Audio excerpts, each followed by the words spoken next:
When it comes to us spending our hard-earned cash on big ticket items like wheels, for example, we turn to the big manufacturers. And why do we do that? Because the industry says that's what we must do. No, you don't want to buy your wheels from China. You can't trust them. They're not made very well. You want to buy your wheels from us. They're 3% lighter, 4% more aero and 5% more lovely. But they're getting them made in China.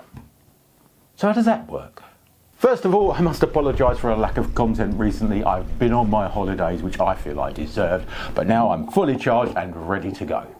So I'm on a mission with this whole Chinese wheel thing. Over the next few months, I'm going to get 3 sets of wheels from 3 of the lesser known but higher quality Chinese manufacturers and put them under the metaphorical microscope. And the first brand I'm going to take a look at is ICAN. And why have I chosen ICAN first? Simple. Every single review I watch or read claims that their wheels are fantastic, but it just doesn't make sense. They're too cheap. There must be a catch. So, who is ICAN, I hear some of you ask? Well, they were founded in 2009 and they started life as an OEM manufacturer, making stuff for other brands. They're based in Shenzhen, one of the big Chinese manufacturing cities, and they employ roughly 200 staff. And every month they churn out thousands of wheel sets and frames for both their own direct customers and other brands. ICAN offer various wheels within their range, but they generously said to me, choose whichever wheel you want. So I went for something a little bit different and I chose these. Their G25 gravel wheel. Now, full disclosure, ICAN has sent me these wheels free of charge, but they will not be paying me and they will not affect the outcome of this video. Right, so let's crack on and take a closer look at them. Okay, so let's take a look at the headline stats. These are a 50mm deep gravel specific wheel set. The rim is carbon fibre. It is a tubeless hooked design, you'll be glad to know. The spokes are steel. The hub is ICAN's own design, and you have an option of either steel or ceramic bearings as an upgrade. They will cost you roughly £500, which is roughly €600, or around about $650 ish. Now, with similar spec'd wheels from brands like Hunt or Vision coming in 2 to 3 times that price, that makes these wheels look like a very attractive option. Now, just because something says it's good on paper doesn't mean it's good in the real world now, does it? So what we will do is we will take a closer look at these wheels and we will start in the middle with the hubs. So I asked ICAN who makes their hub, assuming they were going to say to me it was a Novatech or something like that, but what they actually said was it's their own. The end caps on the hubs are the very simple pull off, push back on variety, and it's good to see that they have got a rubber O-ring inside the cap and they sit on top of and completely over the axle. The bearings are a 6902 RS, so they are a 15mm bearing with 2 rubber seals, RS. It's a bit disappointing to see that ICAN hasn't put any grease between this end cap and the bearing. Such a simple thing would have made such a difference, especially when you consider this is a gravel wheel. The bearings are manufactured by S&S, so it's a known, trusted brand.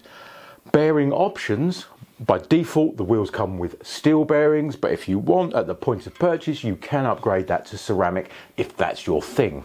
Looking at the axle, it is now 4mm thick anodized axle, so looking at previous versions of this hub, it looks like that axle's been revised and should wear a little bit better. Free hub maintenance is really simple. All you've got to do is remove the end cap, little tip for you, because I remove a lot of end caps obviously, and to stop yourself scratching those, get yourself some of these, the pliers with the little plastic grips on them. Fantastic, and yeah, you won't scratch your things.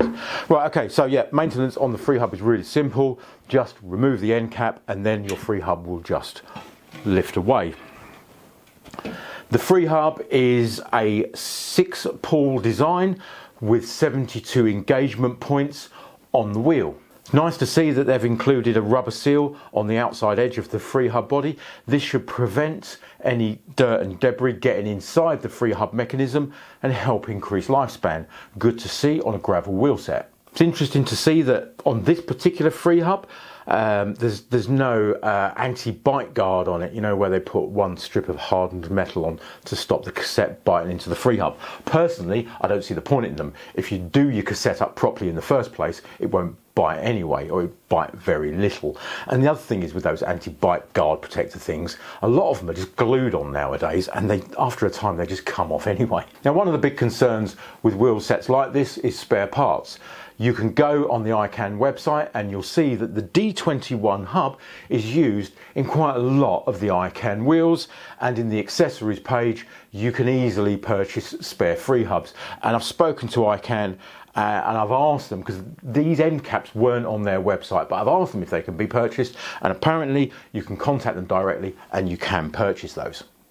Now, if the ICAN hub isn't your cup of tea, not a problem. You can spec DT Swiss hubs when you purchase the wheels, but you will pay for the privilege. So that's the basics of the hubs covered. Now let's move outwards a little bit and have a chat about the spokes. So both the front and rear wheel are laced with 24 straight pull steel spokes. There you go.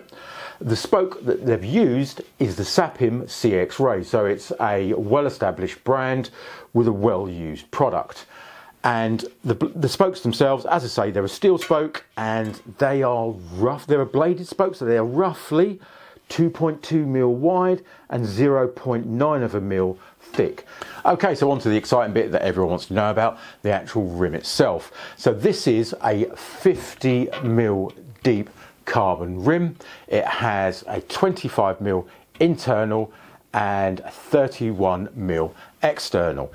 ICAN has used a combination of Toray T700 and T800 carbon to make up these wheels. So once again, they're using branded materials. They make Pinarellos out of that stuff. The wheel design itself, it's a completely symmetrical wheel, nothing fancy going on there. Now, as mentioned previously, they are a tubeless, hookless design. I've measured the depth of the hook. It's a bit deeper than your average hook. It's about 2 mil deep, so it should hang on to your tyres nicely. While we're on the subject of tyres, me personally, I would be looking to put a minimum of a size 35 on here, 25 mil internal. That's well and truly into the realms of a gravel sized wheel. So yeah, I would be running at least 35 on it. I know some manufacturers that make wheels of a similar width claim that you can run 28 on there. Don't know about that. What's your thoughts on that one? Stick a comment below. Right, let's quickly weigh them. First up, the front. 690, and the rear 808. So the total weight is 498 grams, which is below what ICAN quotes on their website. But more importantly, when you take into consideration they're a 50 mil by 25 and they're using steel spokes, I personally think that is pretty light for a wheel of that price. Right, so now let's give these wheels a bit of a hard time and get them on this thing, the wheel truing stand. If things aren't quite as they seem, this thing will tell us. Let's check spoke tension, wheel balance, and spoke alignment. So the first thing I'm going to check on the truing stand is lateral movement of the wheel, left and right movement. Basically, in English, is it buckled? Now, you're always going to get a certain amount of lateral movement, but you wouldn't expect it to be an excessive amount on a new wheel. Now, the gauges that I'm using here are ultra sensitive. Look, me just tapping the bench, the gauge is moving. That's how sensitive those gauges are. A full rotation of that dial is measuring just 1 millimeter. Let's give this wheel one single rotation and see how much lateral movement there is.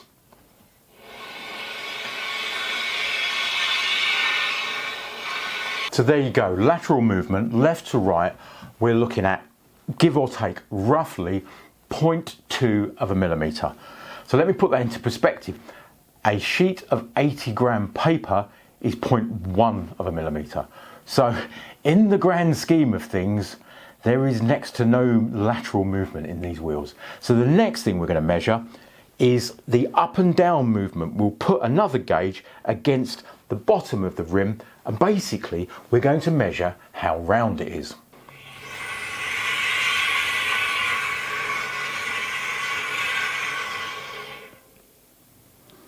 And there you go. Like the lateral movement, we are looking at less than 0.2 of a millimetre. Right, so spoke tension. This will show us how well both the rim was manufactured, but also how well the wheel was built. The spokes on each side should be of similar tension to each other. Now, the industry standard for a basic wheel is the spokes should be within 20% of each other. There you go, all of the values have been inputted. When we set the results to 20% of the range, it's a pass for both wheels. Even when we half it and set it down to 10% of the range, it's still a pass. Only when we set it to 5% do we see any red. But this is unfair really, as this is an analog gauge that measures in half increments. Right, so the last quick check I want to do on these wheels is just to have a look to see if all the spokes are pointing forward. Now, the simplest and quickest and easiest way to check this is this little ring here. This is an aero spoke holding tool, and basically what it is you use it and you put it on a spoke to hold the spoke facing perfectly forward as you're working on the spoke and adjusting it. But it's also a really good tool to let you know instantly whether the spoke is facing forward. So give me a second, I'll come around the bench and we'll check it on the other side over there. Okay, so all you do, it's literally this simple. The tool has got various little notches cut into it, and there's your 0.9, and you put that on the spoke, and then you just let the tool go. And what you should find is every time you let it go, the spoke holder should face forward, as I'm finding on all of these here now. So it's looking like all of these are perfectly straight. Right, so there's no point in me filming all of that because that would be the most boring thing to watch. But basically, the long and short of it was I found one spoke that wasn't facing perfectly forward. Now, if you're finding all of this very exciting and interesting, then you could say thank you very much for the information, John, by just hitting that little like button down there. It's really easy to do, and it makes such a huge difference to my channel. And if all of this sort of stuff is your thing and you like this sort of stuff, well, I do this all of the time. So if you hit that subscribe button just there, then YouTube will tell you every time I do this. Right, let's crack on. The concern that most people have when buying large ticket items like this from somewhere like Taiwan or China is shipping costs, timelines and duty. According to ICAN's website, they have distribution centres in Europe, the USA and Australia. So if that's you, according to ICAN anyway, you will enjoy free, fast shipping with no additional duties to pay. These wheels took roughly 10 days to arrive with me, and there was nothing additional for me to pay when they arrived. Okay, so what is my evaluation of the ICAN G25 gravel wheel set? First of all, let's have a look at the positives, and the screamingly obvious one from the outset is price. At £500, that's €600 or $650, they would seem to be exceptional value for money.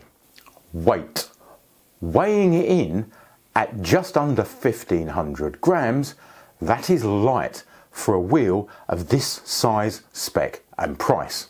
Parts. ICAN has used recognised brands when putting these wheels together. They've used Sepim spokes, Toray carbon and S&S bearings. Spares. Parts are readily available. Spares for the hubs can be obtained from ICAN and the spokes can be easily purchased online. build.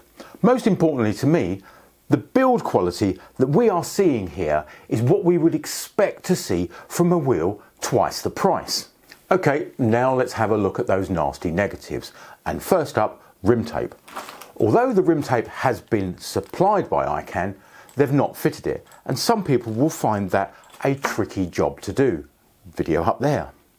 No spare spokes. The more expensive brand will give you some spare spokes in with the wheels. No disc rotor locking rings.